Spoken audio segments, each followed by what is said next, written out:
क्या आपने कभी अपने ही दिमाग से हार मानी है? क्या आपके विचार कभी इतने ज्यादा हो गए कि आपको खुद की आवाज सुनाई देना बंद हो गया? क्या आप भी वो इंसान हैं जो पूरी दुनिया के सामने मुस्कुराता है पर अकेले में अंदर से टूटता है? अगर हाँ, तो ये वीडियो आपके लिए है। ये वीडियो कोई मोटिवेशनल भाषण नहीं है। ये एक आईना है जिसमें आप खुद को देखेंगे। एक खिड़की है जहां से आप अपने भीतर की आवाज सुनेंगे। क्योंकि ओवर थिंकिंग एक बीमारी नहीं है, ये एक आत्मिक पुकार है जो कहती है, मुझे जीने दो, बिना डर के, बिना टकराव के। अगर आप इस वीडियो को शुरू करते हैं तो वादा कीजिए इसे अंत तक देखेंगे, क्योंकि शायद यही वो 15 मिनट होंगे जो आपकी आने वाली जिंदगी को बदल सकते हैं। तो चलिए अब कहानी शुरू करते हैं। वो कहानी जो शायद आपकी अपनी है। रात के 2 बज चुके हैं। बाहर सब कुछ शांत है, लेकिन किसी के भीतर एक तूफान चल रहा है। एक कमरा, आधा खुला लैपटॉप, बगल में बिखरी किताबें, मोबाइल की स्क्रीन बार बार जलती बुझती हुई।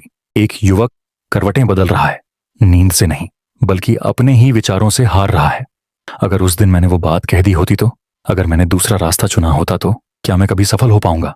इससे सवाल नहीं है, ये हथियार हैं जो हर रात उसे परेशान करते हैं। सोच, फिर सोच और फिर वही सोच। शरीर थक जाता है लेकिन दिमाग रुकता नहीं। क्या आपने कभी अपने ही विचारों से हार मानी है? क्या सोच सोच कर आपने जीना छोड़ दिया है? ओवर थिंकिंग एक ऐसा दानव जो बाहर नहीं भीतर जन्म लेता है। शुरुआत में ये मासूम लगता है, जैसे अपने भविष्य के लिए चिंतन करना, अपने फैसलों का विश्लेषण करना। लेकिन धीरे धीरे ये एक जाल बन जाता है। एक ऐसा जाल जिसमें व्यक्ति खुद ही शिकार भी होता है और शिकारी भी। विज्ञान के अनुसार जब हम बार बार किसी बात को सोचते हैं तो हमारा दिमाग उसी न्यूरोनल पाथवे को एक्टिव करता है। ये दोहराव एक लूप बनाता है जिसे रिपीटेटिव थॉट सर्किट कहा जाता है। ये लूप जब बार बार एक्टिव होता है तो मस्तिष्क के कुछ हिस्से जैसे प्रीफ्रंटल कॉर्टेक्स अत्यधिक कार्यरत हो जाते हैं। इसके परिणाम स्वरूप शरीर में स्ट्रेस हार्मोन कॉर्टिसोल बढ़ने लगता है। कॉर्टिसोल का स्तर जितना ऊंचा होगा, हमारी चिंता, घबराहट और निर्णय लेने की क्षमता उतनी ही कमजोर होगी। यही वह बिंदु है जहां व्यक्ति सोचते सोचते थक तो जाता है लेकिन रुक नहीं पाता, निर्णय नहीं ले पाता, लेकिन विकल्पों को छोड़ भी नहीं पाता। यह है डिसीजन पैरालिसिस, मानसिक पक्षाघात। और यह सिर्फ विज्ञान नहीं कहता, यह हमारे अनुभव भी बताते हैं। जैसे वो छात्र जो परीक्षा के दिन सिर्फ एक ही प्रश्न पर अटक जाता है, या वो युवती जो अपने मोबाइल में बार बार उस पुराने मैसेज को पढ़ती है जिसमें अब कोई जवाब नहीं आने वाला, या वो रचनाकार जो नए विचारों से भरा है लेकिन हर बार सोचते हुए रुक जाता है, लोग क्या कहेंगे? ये हम सबके भीतर है।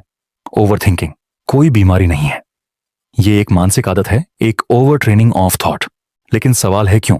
आज का युवा जितना सूचित है उतना ही उलझा हुआ भी है। सोशल मीडिया, तुलना, करियर की दौड़, रिश्तों की जटिलता, भविष्य का डर, विफलता का भय, ये सभी उस आग में घी का काम करते हैं जिसमें ओवर थिंकिंग भड़कता है। सोचने की प्रक्रिया अब संवेदना से नहीं, प्रदर्शन से जुड़ गई है। हर विचार एक परफॉर्मेंस बन गया है। लेकिन यही वह क्षण है जहां हमें मोड़ लेना होगा। हमें विचारों की नदी में डूबने के बजाय उसका किनारा ढूंढना होगा, और इस मोड़ पर हमें मिलती है हमारी प्राचीन विरासत। अब आइए लौटते हैं एक और युद्ध भूमि पर, कुरुक्षेत्र। अर्जुन वो योद्धा जो वर्षों से युद्ध की तैयारी कर रहा था, जब युद्ध सामने आया तो सोच में पड़ गया। क्या मैं अपने ही लोगों से युद्ध करूं? क्या ये मेरा धर्म है? क्या मैं पाप कर रहा हूं? यही ओवर थिंकिंग था, लेकिन एक अलग रूप में। तब कृष्ण ने कहा, कर्मण्येवाधिकारस्ते मां फलेषु कदाचन।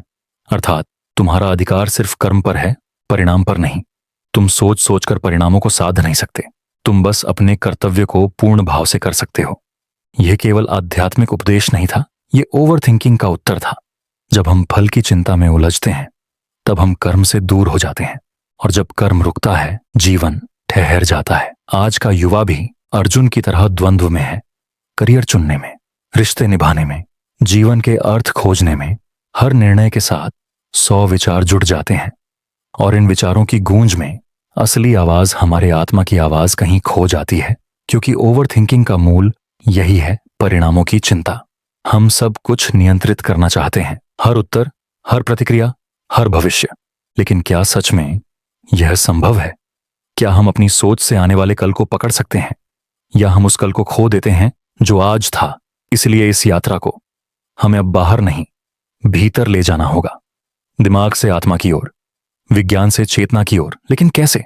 आइए अब हम मिलते हैं एक ऐसे पात्र से जो हमारी तरह ही उलझा हुआ है। एक युवक, नाम है विवेक। उसकी कहानी शायद आपकी अपनी लगे। नाम में ही बुद्धि था, लेकिन जीवन में जैसे कोई दिशा नहीं। B.Tech कर रहा था, तीसरे साल में था। दिखने में सामान्य, पढ़ाई में अच्छा, दोस्त ठीक ठाक। लेकिन एक चीज हर दिन उसे धीरे धीरे अंदर से खा रही थी, विचारों की भीड़। सुबह उठने से पहले ही एक विचार शुरू होता, आज कुछ बड़ा करना है, और शाम तक ये सोच में बदल जाता, मैंने आज भी कुछ नहीं किया। वो अकेले नहीं था, उसके जैसे लाखों हैं जो अपनी ही सोच में उलझ जाते हैं। न तो पूरी नींद ले पाते हैं, न ही चैन की सांस। उसकी आंखों के नीचे काले घेरे बढ़ते जा रहे थे, पर अंदर का खालीपन और भी गहरा होता जा रहा था। एक रात उसने खुद से पूछा, क्या मैं जी रहा हूं, या बस सोच रहा हूं जीने के बारे में? उसका मन उत्तर नहीं देता था, बस सवाल उछालता था। वो अपने रूम की लाइट बंद करके लैपटॉप स्क्रीन पर चुपचाप देखता रहता। कोई मोटिवेशनल वीडियो, किसी सफल व्यक्ति की कहानी, पर अगला ही पल कंपैरिजन, सेल्फ डाउट और घुटन। वो एक दिन अपने कॉलेज के काउंसलिंग रूम गया। वहां एक प्रोफेसर ने उसे सिर्फ एक बात कही, तू बहुत सोचता है, कभी जीने की कोशिश कर। विवेक हंसा नहीं, रोया भी नहीं, बस चुप रहा। उसी रात उसने पहली बार खुद को अकेले में बैठने की इजाजत दी। मोबाइल बंद, लाइट्स बंद, कोई संगीत नहीं, सिर्फ सांसों की आवाज और दिल की धड़कन। उसने पहली बार महसूस किया वो जो सबसे ज्यादा भाग रहा था, वो था खुद से सामना। और फिर धीरे धीरे वो कुछ लिखने लगा। मैं थक गया हूं सोचते सोचते। हर संभावना एक डर बन जाती है, हर विकल्प एक सजा। क्या जीना इतना कठिन है, या मैंने खुद को कठिन बना लिया है? ये पहला कदम था अपनी हालत को स्वीकार करने का। फिर कुछ दिन बाद उसने एक पुरानी किताब उठाई, भगवत गीता। पहले तो उसे कुछ भी समझ नहीं आया, लेकिन एक श्लोक उसके मन में अटक गया। मन एव मनुष्याणां कारणम बंध मोक्षो। मन ही बंधन का कारण है और मन ही मुक्ति का। मतलब जो विचार तुम्हें जकड़ते हैं वही विचार तुम्हें मुक्त भी कर सकते हैं। अंतर बस इतना है, कौन सोच रहा है और कैसे। विवेक सोच में डूब गया। उसने समझना शुरू किया कि उसका मन एक मशीन है, और ये मशीन हर वक्त सोचती रहेगी जब तक इसे रोकने नहीं, बल्कि समझने की कला ना आ जाए। उसने छोटे छोटे अभ्यास शुरू किए। सुबह उठकर बस 5 मिनट अपनी सांसों पर ध्यान देना, सोने से पहले अपनी दिन भर की सोच को लिख लेना। धीरे धीरे उसे महसूस हुआ, सोच को रोका नहीं जा सकता, लेकिन उससे दूरी बनाई जा सकती है। जैसे ट्रेन स्टेशन पर खड़ा यात्री ट्रेन को आता जाता देखता है, वैसे ही विचारों को देखना बिना उसमें सवार हुए। यही है विचारों से अलग खड़े रहना, और यही है ध्यान। विवेक ने मेडिटेशन, जर्नलिंग और खुद से ईमानदार संवाद को अपनी जिंदगी का हिस्सा बनाया। वो अब भी सोचता था, लेकिन अब सोच उसे नहीं चलाती थी, वो सोच को दिशा देता था। उसे समझ आया, जीवन एक परीक्षा नहीं है जिसे हर हाल में पास करना है। ये एक अनुभव है जिसे पूरी चेतना से जीना है। ओवर थिंकिंग तब होता है जब हम किसी एक क्षण को बार बार जीने लगते हैं। मेडिटेशन तब होता है जब हम हर क्षण को सिर्फ एक बार पूरी तरह जीते हैं। विवेक की कहानी हमारे भीतर की ही कहानी है। हम सब कभी ना कभी अपने ही विचारों के शिकार होते हैं, लेकिन वहीं से शुरू होती है यात्रा सोच से शांति की। विवेक अब अपनी सोच पर काम कर रहा था, लेकिन उसका मन शांत नहीं हुआ था, क्योंकि समाज शांत नहीं है।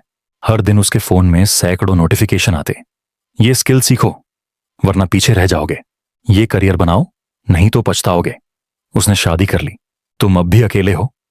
विवेक ने महसूस किया सोचने की ये मशीन उसके भीतर नहीं शुरू हुई थी, ये बाहर की आवाजों से चालू होती है। आज के युवाओं की सबसे बड़ी लड़ाई बाहर के शोर और भीतर की शांति के बीच है।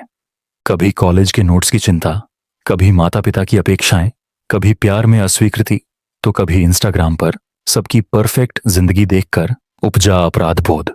हम सोचते हैं, क्या मैं भी उतना ही अच्छा हूं? क्या मैं भी दिखने में, बोलने में, बनने में उतना ही सक्षम हूं? और ये तुलना धीरे धीरे एक गहरी अयोग्यता की भावना बन जाती है। एक अंदरूनी आवाज जो हर वक्त कहती है, तू ठीक नहीं है। इसलिए आज का युवा अकेलेपन से नहीं डरता, वो उस आवाज से डरता है जो अकेले में गूंजने लगती है। ओवर थिंकिंग अब केवल विचार नहीं, पहचान बन गई है। हम कहते हैं, मैं बहुत सोचता हूं, जैसे ये कोई पर्सनैलिटी ट्रेट हो, लेकिन असल में ये एक घाव है, और हर घाव का इलाज है सच का सामना। अब यहां एक और श्लोक गीता से सामने आता है, योगस्थ कुरु कर्माणि संगम त्यक्त्वा धनंजय। अर्थात हे अर्जुन, योग में स्थित होकर आसक्ति त्याग कर अपने कर्तव्यों का पालन करो। यहाँ योग का अर्थ सिर्फ आसन या प्राणायाम नहीं है। यहाँ योग का अर्थ है मानसिक स्थिरता। जब विचार बेतरतीब दौड़ते हैं तब हम विचलित होते हैं, लेकिन जब हम उन्हें देख पाते हैं बिना डरे, बिना भागे, तब हम स्थित हो जाते हैं। और यही है मानसिक योग, मानसिक शांति। विवेक अब धीरे धीरे समझने लगा था कि जीवन कोई कैलकुलेशन नहीं है जिसे सॉल्व करना है। जीवन एक कविता है जिसे बस पढ़ना और महसूस करना है। उसने एक दिन अपने दोस्त को कहा, मैं अब सोचकर डिसीजंस नहीं लेता, मैं अब अनुभव करता हूं और उसके अनुसार जीता हूं। उसका दोस्त हंसा, मतलब तू प्लानिंग नहीं करता? विवेक मुस्कुराया, प्लानिंग करता हूं पर अब परिणाम से नहीं डरता। यही था उसका परिवर्तन। उसने अब भी तनाव महसूस किया, लेकिन वो तनाव को अब एक मेहमान मानता था, न कि मालिक। अब हम यहां आते हैं मेडिटेशन पर। ध्यान कोई रहस्यमयी तकनीक नहीं है। ध्यान का अर्थ है अपने ही विचारों से एक कदम दूर खड़ा होना। वो विचार जो बार बार आ रहे हैं उन्हें देखने की क्षमता विकसित करना। जैसे लहरें आती हैं और जाती हैं, हम उन्हें रोक नहीं सकते, पर किनारे पर बैठकर उन्हें देख तो सकते हैं। ध्यान का अभ्यास धीरे धीरे विवेक के भीतर की आग को ठंडा कर रहा था। हर सुबह वो एक जगह बैठता था, आंखें बंद, और सिर्फ सांस को महसूस करता था। कोई मंत्र नहीं, कोई विजुअलाइजेशन नहीं, सिर्फ सांस। क्यों? क्योंकि सांस वही है जो अभी में है। सांस न भविष्य की चिंता करती है, न अतीत की गलती याद दिलाती है। जब हम सांस में उतरते हैं, हम जीवन में उतरते हैं। अब विवेक को समझ आने लगा था, स्पिरिचुअलिटी कोई भागना नहीं है, ये जागना है। भागना होता है जब हम अपने दुख से डरते हैं, जागना होता है जब हम अपने दुख को समझते हैं। भगवत गीता ने सिखाया कि आत्मसमर्पण कोई कमजोरी नहीं है, बल्कि वो साहस है जो हमें स्वीकार करने की क्षमता देता है। अब आप खुद से पूछिए, क्या आपने कभी जीवन से हार मानी है सोच सोचकर? क्या आप अपने ही विचारों के कैदी बन चुके हैं?